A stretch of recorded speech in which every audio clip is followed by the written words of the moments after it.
Tapi posisinya ini orang yang tinggi besar di sana itu masih terlihat ya, dengan mata yang memerah, dengan taring yang keluar dari atas dan juga bawah, dan tangannya cukup berbulu besar-besar.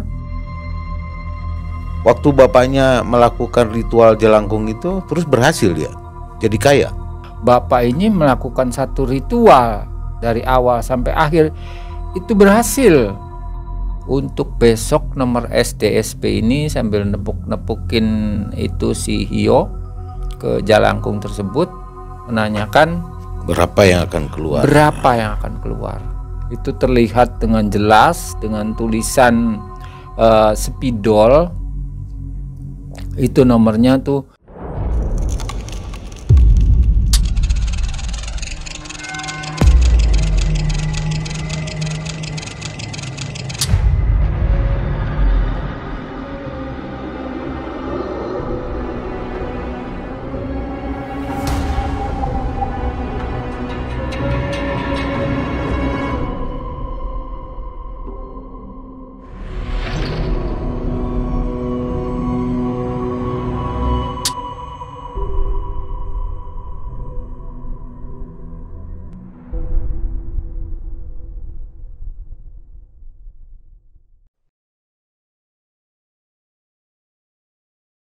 Assalamualaikum warahmatullahi wabarakatuh, sobat Malam Mencekam sekalian.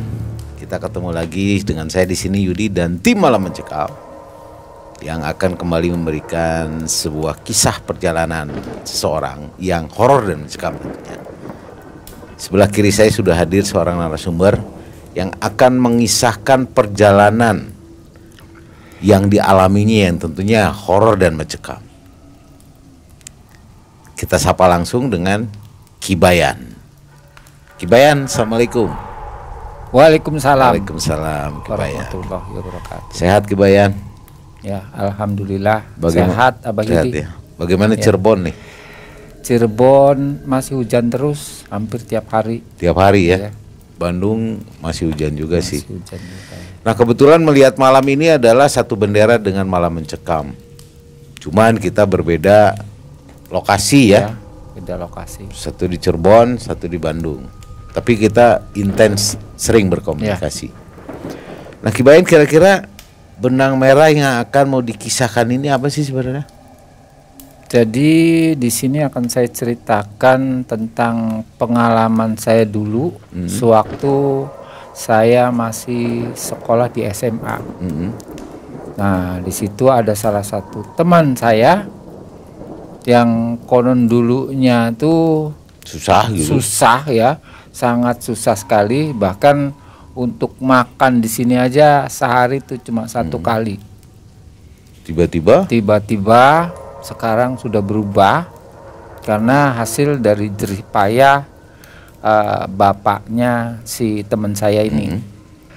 Dia melakukan pembuatan jalangkung. Oh, ritual gitu. Jalan ya, yang salah ya. Ya, jalan yang sangat tidak diridoi gitu. Oke, tahan dulu Kibayan ceritanya. Keseruannya seperti apa nanti diceritakan dari awal. Sobat Malam Mencekam sekalian, Anda jangan kemana-mana, tetap di Malam Mencekam.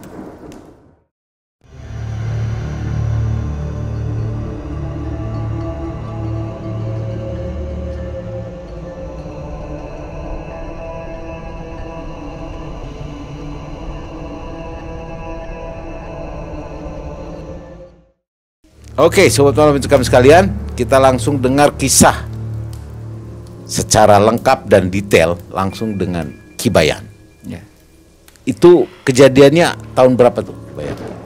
Itu diperkirakan tahun 80 sekian gitu ya. Mungkin 82 atau 83 ya. Karena pada waktu itu saya masih sekolah di SMA. Yang notabene SMA swasta, dan konon di situ dari para siswanya di sini non Muslim, jadi kebanyakan etnis Tionghoa itulah.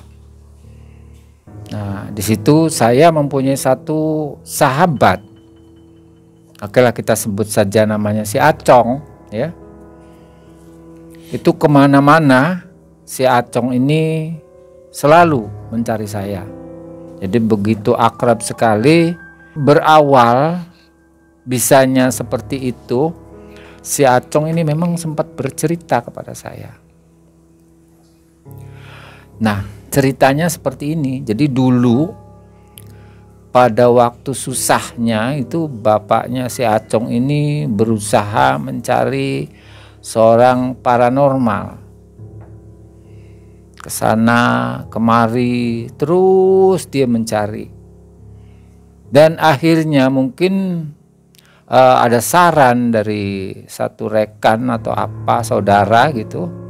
Akhirnya dia ingin mencari gimana caranya supaya bisa membuat satu permainan jalangkung. Nah, untuk permainan jalangkung ini saya sedikit mempunyai satu gambaran secara miniatur ya. Kita lihat ya. Nah, ini kurang lebih bentuknya seperti ini nih, Abah Yudi. Jadi di sini ada topi ya di kepala, bagian kepala. Kemudian ini baju ya, di sini baju. Kemudian di sini letak daripada si bolpen atau spidol di sini ya.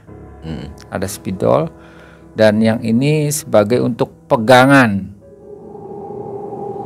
Jadi nanti dikala dia hidup ya, ini tangan yang megang ini akan mengikuti gerakan-gerakan daripada boneka yang mini ini. Nah, itu gambaran sepintas daripada permainan jalangkung. Fungsinya gimana? Tujuannya untuk apa gitu loh dibuat jalangkung ini? Ya. Jadi begini, Abah Yudi ya, bahwa jalangkung ini itu satu bentuk boneka yang dibikin kemudian dirasuki semacam makhluk-makhluk astral.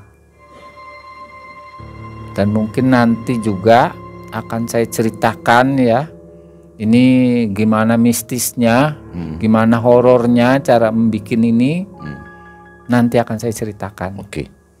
Tapi yang jelas ini sebagai media ya. Sebagai media.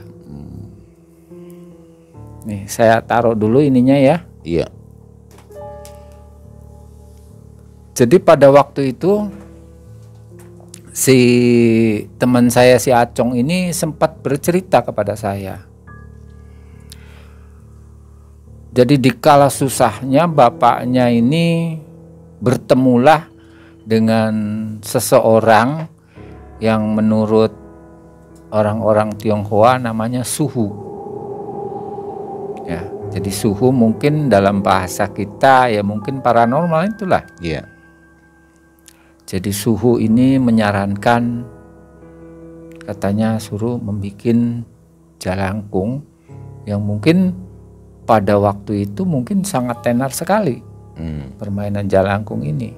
Jadi memang Guru harus mempunyai ritual-ritual tersendiri itu Abah Yudi. Pertama ya, contohnya itu dari baju yang dipakai boneka jalangkung ini itu harus dari seorang anak yang meninggal yang di bawah umur ya. Nah itu bisa dipakai untuk baju daripada si jalangkung ini. Kemudian yang kedua, ini di kepala kan itu ada sebuah topi itu. Nah topi di situ itu harus dikasih atau dibuletin, bikin ini sesuatu yang ditaruhin tanah kuburan. Jadi berawal dari situ si bapaknya Acong ini berusaha mencari dari mulai baju Ya, beberapa hari kemudian dapatlah bajunya sama anak yang sudah meninggal. Dan ketika untuk mencari tanah kuburan ini, si bapaknya Acong itu harus melakukan puasa selama 1 hari. Itu menurut suhunya gitu ya. Dan besoknya si bapaknya Acong ini melakukan satu ritual puasa untuk istilahnya menyinkronkan daripada si tanah kuburan ini.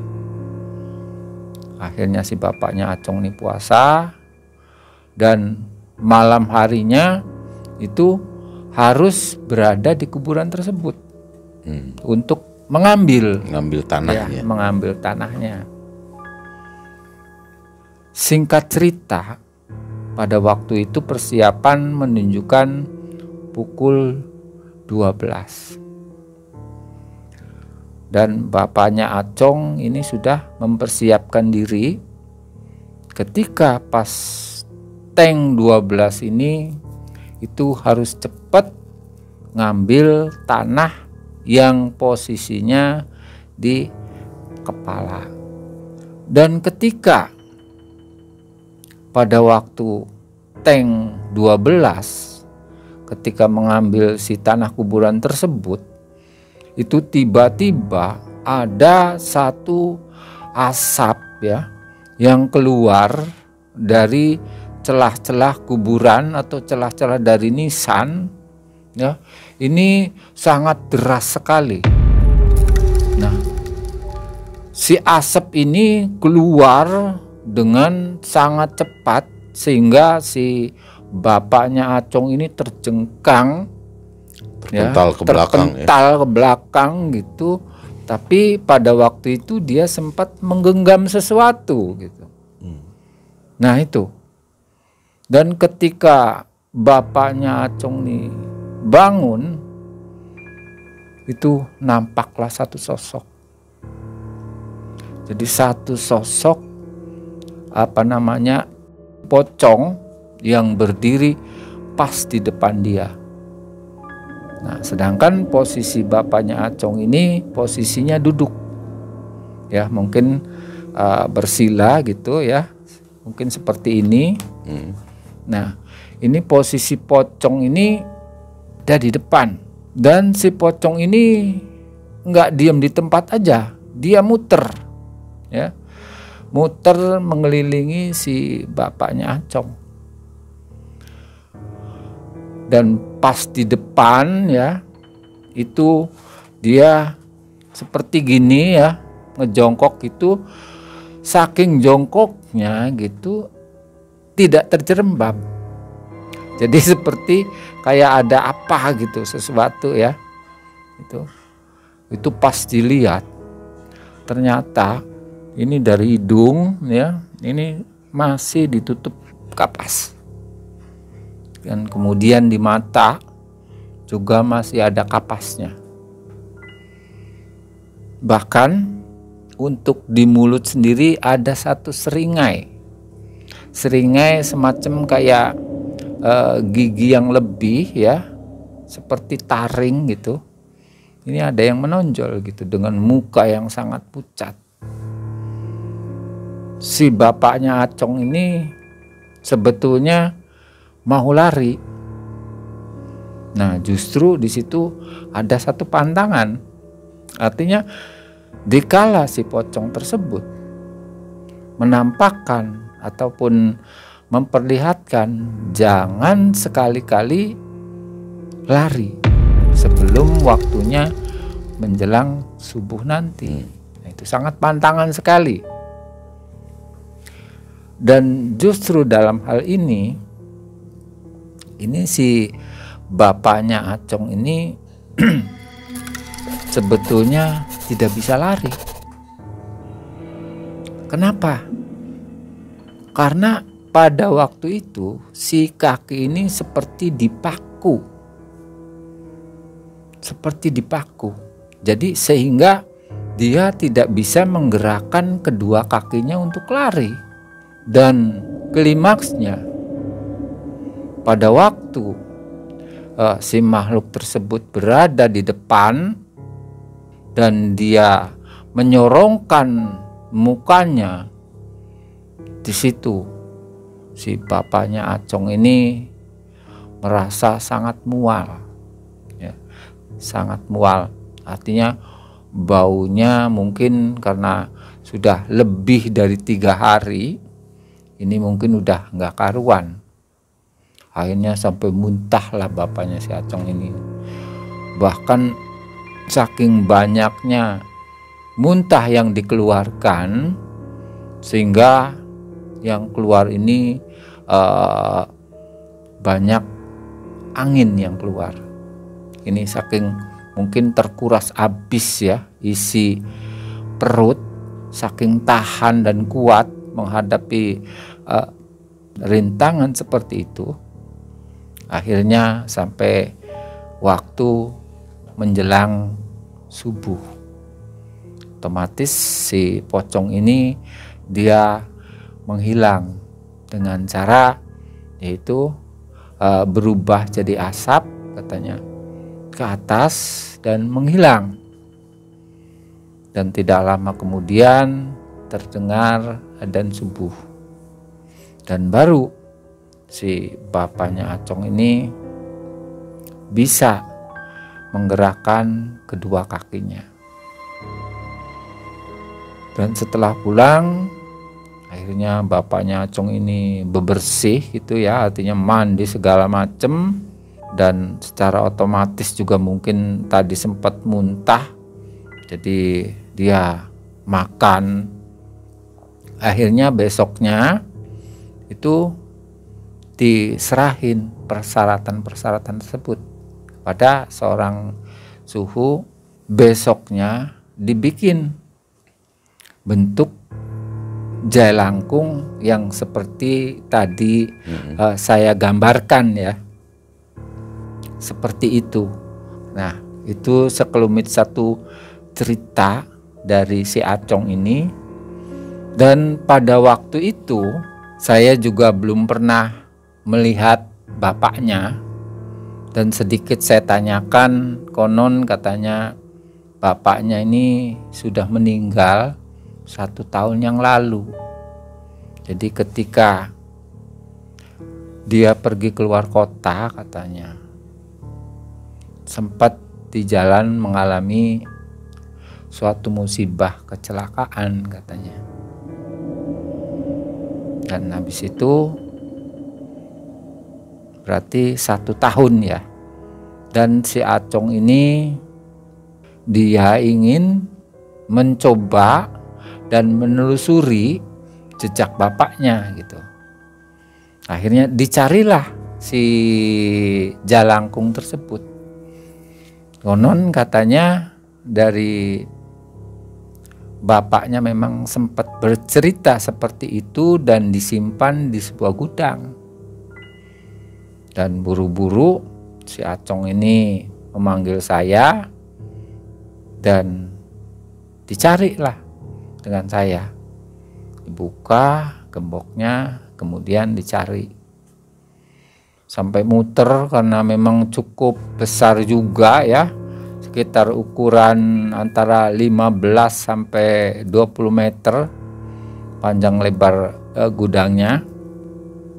Dan pada waktu itu ada satu lemari yang kelihatannya masih digembok. Ada sebuah lemari masih digembok, dan kelihatan dari warna kayunya itu seperti kayu jati. Karena posisi ini tidak ada kuncinya, jadi terpaksa si kunci ini dirusak sama Acong pakai palu, dan akhirnya kebuka.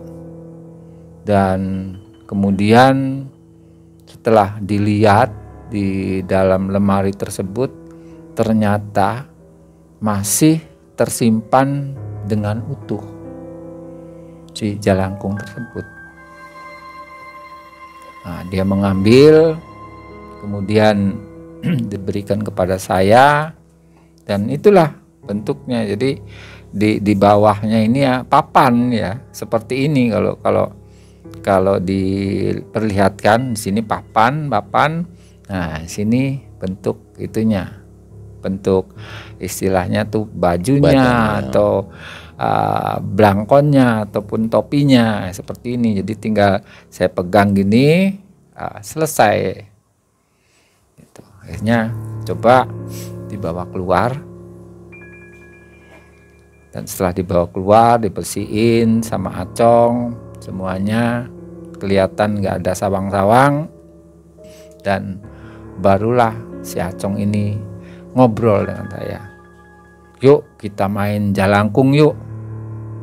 Main jalangkung gimana sih? Memang pada waktu itu saya denger sih ya tentang permainan jalangkung, cuma ini belum tahu permainannya seperti apa gitu. Jadi ayolah pikir saya tuh, karena posisinya benda mati gitu, nggak masalah ya. Akhirnya di mana katanya kita bikin main jalangkung. Ya sudah, untuk permainan ini harus yang sepi, tapi kita cuma berdua katanya. Ini harus mencari satu teman lagi biar kita agak enakan gitu. Kalau bertiga sih bisa, mungkin bisa gantian menanyakan gitu. Besoknya tuh sepulang dari sekolah akhirnya dapat namanya si Heri ya. Heri Kita ya. samakan ya. Nah, akhirnya setelah dapat dipersiapkan gitu untuk ritual-ritualnya tuh. Jadi dia menyiapkan, membuat satu sesajen ya. Kemudian ada satu lilin yang mungkin jarang orang tahu. Jadi gede si lilin itu, mungkin segini ya, satu lengan itu lilinnya tuh. Sediain di situ ada 2. Nah, jadi dikala nanti acaranya mau dimulain gitu, maka dinyalakanlah lilin tersebut. Tidak pakai lampu-lampu yang model seperti ini. Dan disiapin semua. Akhirnya tinggal nunggu waktu malam.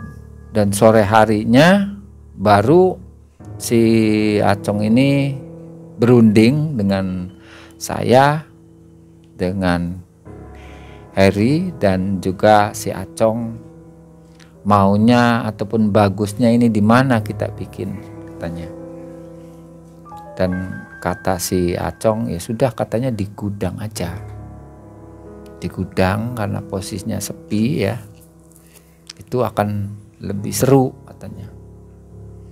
Dan untuk kelanjutan daripada pembikinan jalangkung, dia membawa satu tali ya, dari tali plastik sebesar segini. Itu tali kata saya itu untuk apa? Udah aja diem katanya. Itu panjangnya kurang lebih 10 meter lah. Udah diem aja.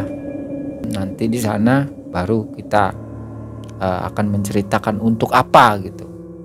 Ya pikir saya tuh tinggal ngikutin aja gitu ya, nggak susah. Akhirnya waktunya sudah tepat, sekitar jam 7. Nah ini dia mencari untuk besok katanya.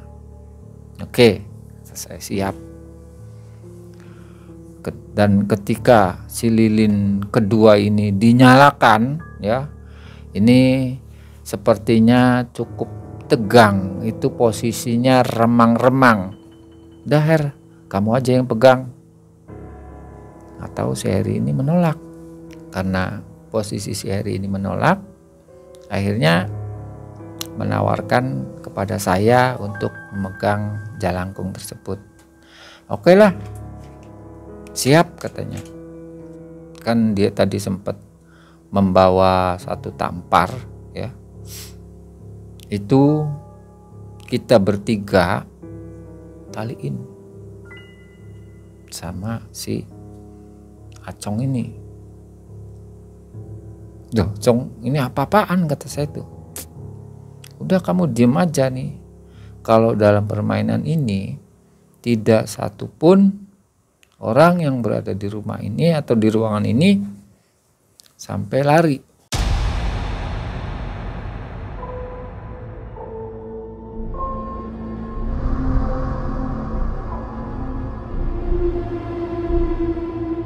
Ini posisi pocong ini ada di depan, dan si pocong ini nggak diam di tempat aja, dia muter ya, muter mengelilingi si bapaknya Acong.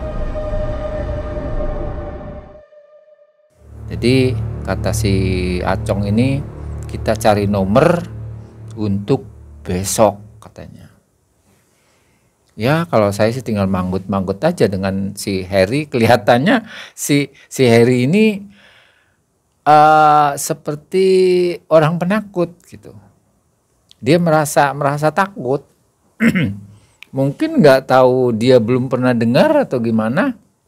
Dia membakar satu bentuk hiyo, ya, satu bentuk hiyo dibakar. Kemudian dia mulai memantra-mantra gitu. Dia membaca. Dia sambil diketuk-ketukin di jalangkung ini. Ya saya coba ini ya, kita ambil lagi. Nah ini, jadi si si hiyo itu dia puter-puterin gitu sambil ngomong, katanya jalangkung harus datang di tempat ini gitu. Nah ini diketuk-ketukin dari kiri kanan dengan hiyo tersebut terus berulang-ulang. Nah, dah saya simpan lagi. Dan kira-kira kurang lebih antara 25 menit ini yang saya pegang seperti merasakan satu beban ya. Merasakan beban yang sangat berat. Dan ketika saya ini merasa berat, itu ada satu kepulan asap berwarna hitam ini keluar dari kepala si jalangkung ini. Ini seperti hidup si jalangkung ini ya, dia menggoyang-goyang. Saya saking beratnya sampai begini. Dan itu si asap hitam tadi yang membentuk keluar ini, itu membentuk satu sosok yang sangat tinggi dan sangat besar ya, samar-samar ya, dia ngebentuk. Kemudian dia berdiri di dekat lemari, dan 5 menit kemudian ini keluar kembali dari topinya ini, yang katanya si Acong bilang tanah daripada kuburan ini, satu sosok putih ya. Lama-lama akhirnya membentuk satu sosok pocong yang berada di sebelah kiri. Ini sampai bulu kuduk yang di belakang ini sampai merinding ya, sampai ke kepala. Itu saking takutnya ini, sedangkan posisi daripada si jalangkung ini terus bergoyang seperti ini.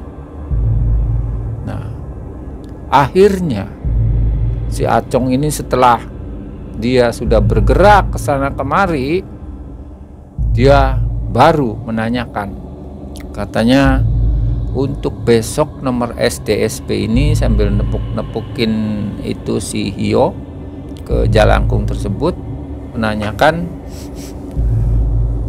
Berapa yang akan keluar? Berapa yang akan keluar?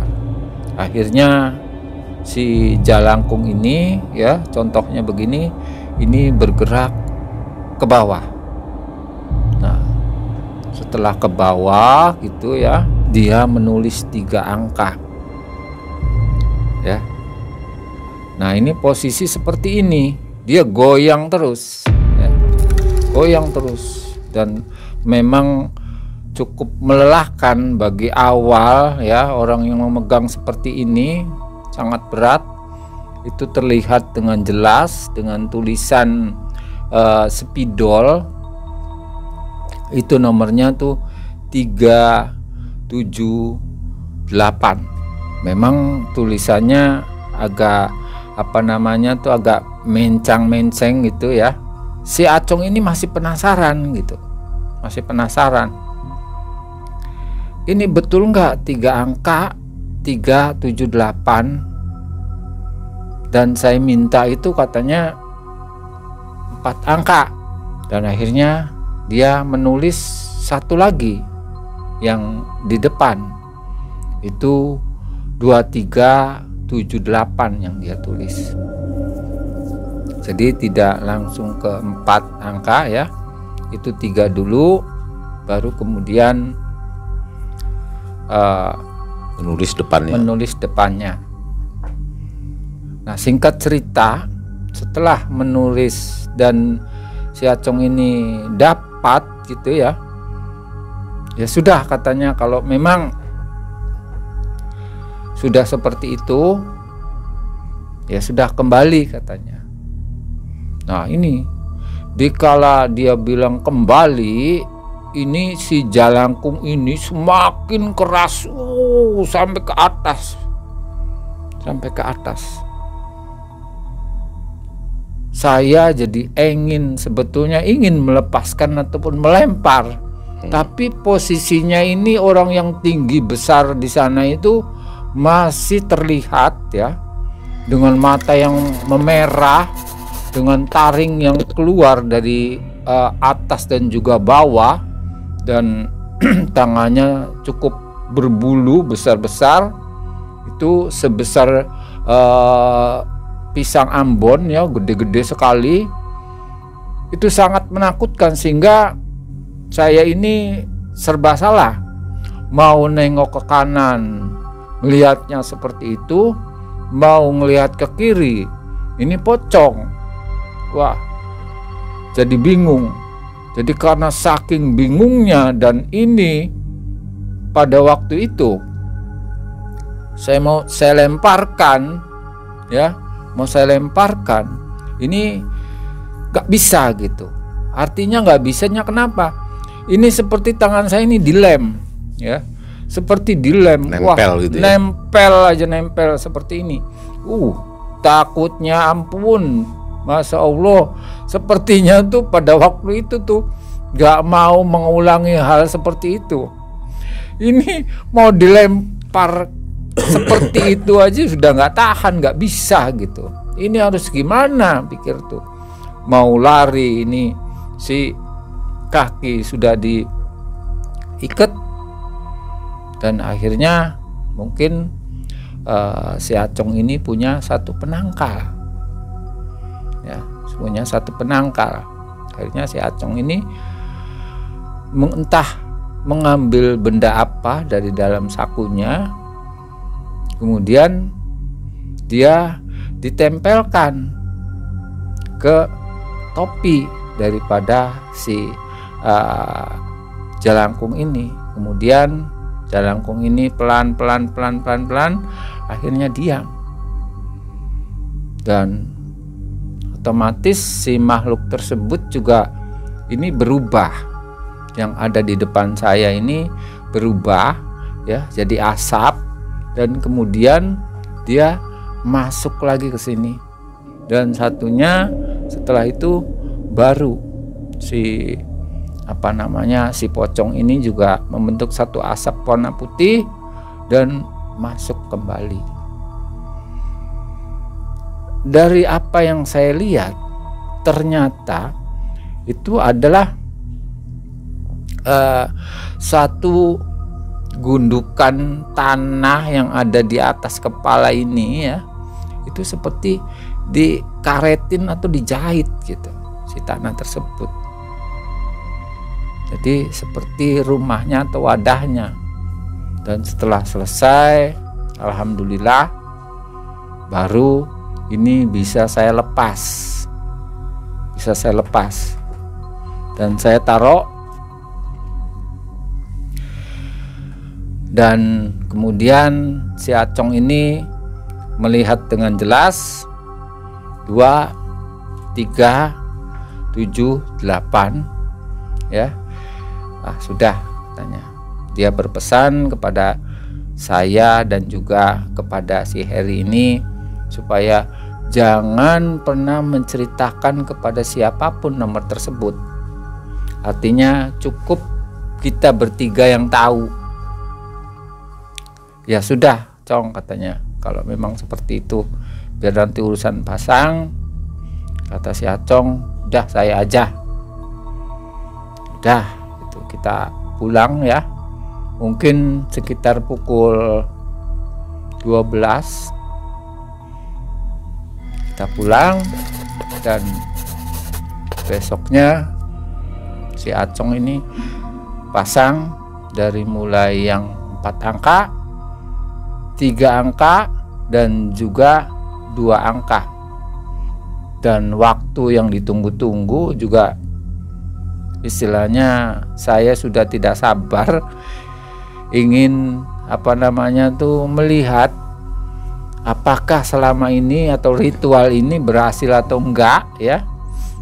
Itu benar-benar pada waktu itu tuh sangat sekali saya mengharapkan.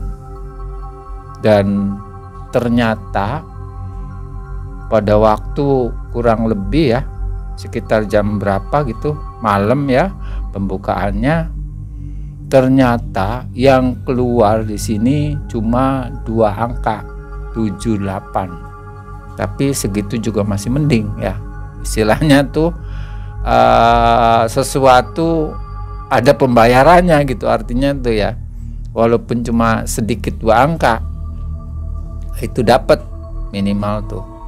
Dan si Acong juga menghubungi saya dan akhirnya kita bertiga kumpul kembali.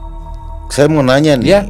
Ki Bayan, sekarang kondisi Acong ini gimana? Nah, pada waktu itu posisinya memang dari peninggalan bapaknya aja sudah ataupun masih ada dari toko kelontongnya gitu, ataupun rumahnya atau kendaraan mobil juga masih ada. Tapi untuk sekarang ya, itu karena mungkin setelah kesibukannya berbeda-beda. Saya di Cirebon, dia katanya pindah ke Jakarta itu, jadi saya nggak tahu. hilang kontak gitu dengan dia. Memang pada waktu itu nggak ada handphone. Iya, nggak ada handphone pada waktu itu, jadi ya nggak bakalan nyambung, komunikasi susah ya kalau nggak ketemu dengan sendirinya. Ya. Pernah ketemu terakhir kapan? Nah, ketemu terakhir gitu sekitar 2015. Ya. Kondisinya seperti apa? Kondisinya kalau dilihat dari face ya, itu dia kelihatan hitam. Seperti kayak seseorang yang pekerja keras. Ya, itu seperti seseorang pekerja keras itu dengan mukanya hitam, tidak menancakan bos atau apa gitu, tidak. Berarti itu menunjukkan kehidupannya mungkin semrawut ya? Ada kemungkinan seperti itu. Dari kelihatan wajahnya ya, ada kerut-kerut apa gitu ya, bisa digambarkan dari situ. Karena memang pada waktu itu ketemu juga singkat ya, ketemu di jalan, saya ada perlu, dia juga lagi ada perlu, sebentar ngobrol, ya sempet gimana keadaannya gitu ya. Itu sangat singkat sekali. 2015. Nah ini mau penegasan juga nih, mungkin ada yang terlewat juga nih. Saya kembali sedikit. Waktu bapaknya melakukan ritual jelangkung itu terus berhasil dia jadi kaya. Nah, waktu bapaknya melakukan itu, karena saya tahu dari ceritanya si Acong ini ya. Betul. Si Acong bercerita bahwa bapak ini melakukan satu ritual dari awal sampai akhir itu berhasil. Sampai pada waktu toko, itu ya, beli toko, mobil, rumah ya, motor gitu. Semua ada. Iya. Tapi ketika pada waktu itu si Acong untuk melanjutkan usahanya yang pada waktu itu, ya itu tadi, karena dia gemar berjudi, kembali lagi. Habis ya. Akhirnya mungkin ya itu habis. Setahun kemudian tadi cerita, setahun kemudian terus bapaknya meninggal ya. Nah itu karena kecelakaan tadi.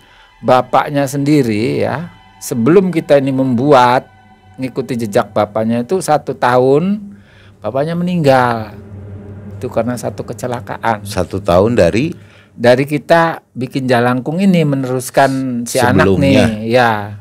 Sebelumnya bapaknya udah meninggal. Setahun yang lalu bapaknya meninggal. Kemudian lewat 1 tahun kita bikin jalangkung yang punya bapaknya. Diterusin sama si Acong. Si Acong itu. Nggak ada tumbal apa gitu? Kelihatannya nggak ada. Nggak ada tumbal. Nggak ada.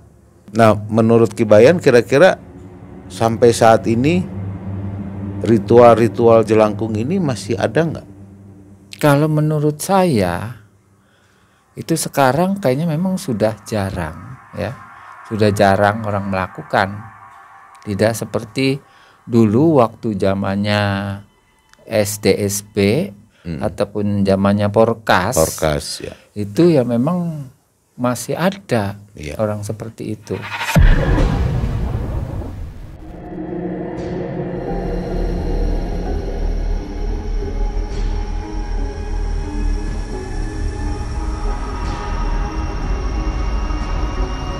Saya ini serba salah, mau nengok ke kanan melihatnya seperti itu, mau ngelihat ke kiri ini pocong. Nah, dari cerita yang Ki Bayan sampaikan kira-kira ada pesan moral nggak nih untuk kita semua nih, untuk Sobat MM? Iya. Jadi begini Sobat Malam Mencekam, kalau yang namanya uang judi itu memang dalam agama kita sangat dilarang sekali, apalagi sampai kita memberikannya kepada anak istri. Wah, amit-amit ya. Amit-amit hasil dari bayi, situ ya. Dan untuk yang kedua, di mana itu hasil uang judi, itu dia larinya ataupun habisnya jadi nggak karuan. Artinya uang jin dimakan sama setan. Ya, untuk foya-foya, untuk bermain perempuan, ataupun untuk berjudi lagi. Gak ada manfaat. Jadi tidak ada manfaat sama sekali. Oke, terima kasih Ki Bayan sudah berkisah, menceritakan tentang hal yang sangat berguna ya buat kita untuk sebagai cermin ya. Oke Sobat MM sekalian, semoga ini bisa memberikan nilai-nilai positif yang kita bisa ambil ya, membuang hal-hal yang negatif. Karena bagaimanapun sebagai umat manusia, yang namanya rezeki itu sudah diberikan oleh Allah Subhanahu wa taala. Cuman terkadang kalau ketika kita iman lemah, kita tidak mengenal agama, maka untuk meraih dunia, menggapai dunia, manusia bisa menghalalkan berbagai macam cara ya. Semoga ini tidak terjadi dengan kita. Semoga kita selalu ada dalam lindungan Allah Subhanahu wa taala dari syirik ya. Karena ini syirik ini dosa yang sangat tidak terampuni. Semoga kita dijauhkan dari itu. Semoga kita tetap taat kepada Allah Subhanahu wa taala, dan semoga kita dan keluarga selalu sehat walafiat. Amin. Saya Yudi dan tim Malam Mencekam, juga Ki Bayan. Kita pamit mundur. Assalamualaikum warahmatullahi wabarakatuh.